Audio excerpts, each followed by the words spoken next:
Hey guys, for this video we're going to put together and install this NuImage awning. You can see it is the 48-inch wide awning, so I'll show you how to put it together and install it.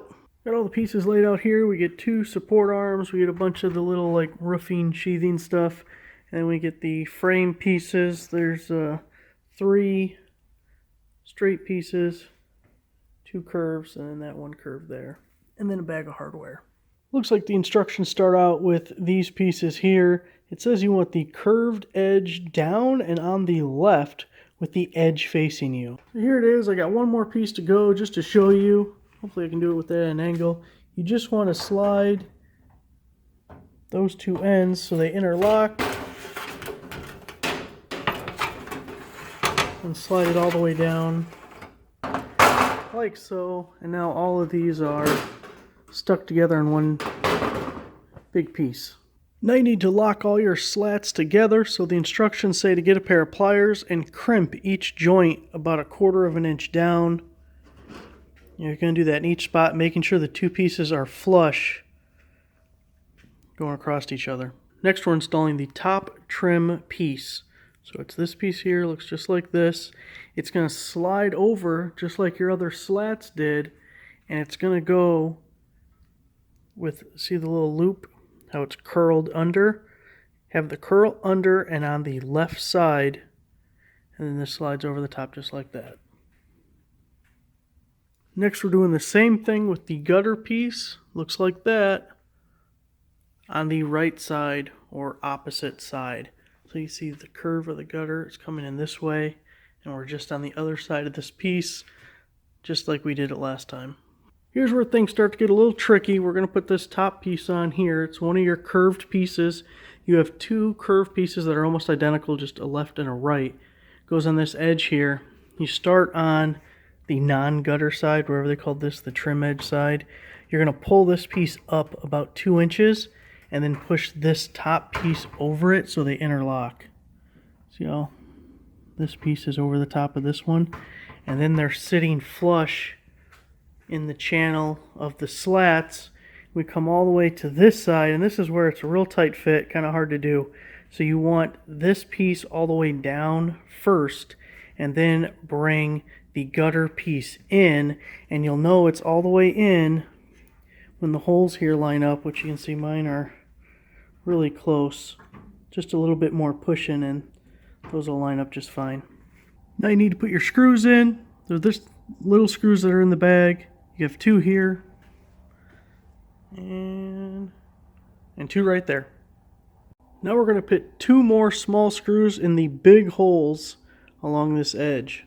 So 1 right there, then 1 at the curve. Now I flipped it over and put this same edge piece with the same screws on the opposite side. Next we're putting in that center rafter. You're going to use those same small screws you've been using. You do this side first, and then the curved side.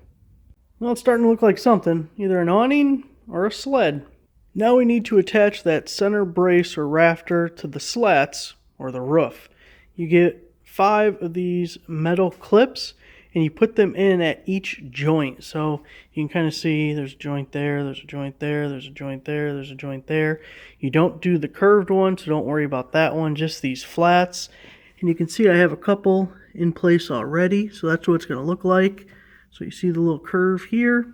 We just put it in there, push it flat, and then push it down over the clip like that, or over the bar. Now we're going to attach the support arms, and you see that hole right there is going to hold a small screw. So your curved end of the support rod is going to slide right over there, and then just line up the hole. And then once you have it lined up, you can put the screw in and do both sides. We got the front portion of our arms attached. Then we get the brackets for the back side. They're held on with little set screws inside there. The instructions say to just make them hand tight, because we're going to have to adjust them later. So just tight enough that you don't lose it and that doesn't fall off. The next step is mounting the rod or the brace that the awning will attach to. The awning kind of sits in here and then folds down. They give you 4 screws, but you can make your own holes if you need to hit studs or what have you. Also, you're supposed to caulk the seam between your siding and the bar, but I don't know if it'll work with the pole barn. One other note, the instructions say that you need this bar to be at least 3 inches above your opening. Well, there it is sitting there. Now you can control the pitch and make sure it's straight and level and everything by adjusting the height of your support rods. You can push them up or pull them down, and that'll adjust your awning. The other thing they said to make sure, it doesn't matter in this case because my door opens inward, but if your door opens outward toward the awning or whatever you're putting this thing over, make sure you can open whatever it is fully before you lock it into place. Alright, we got our support rods up. Remember to tighten that set screw on the inside there and your other Phillips screw.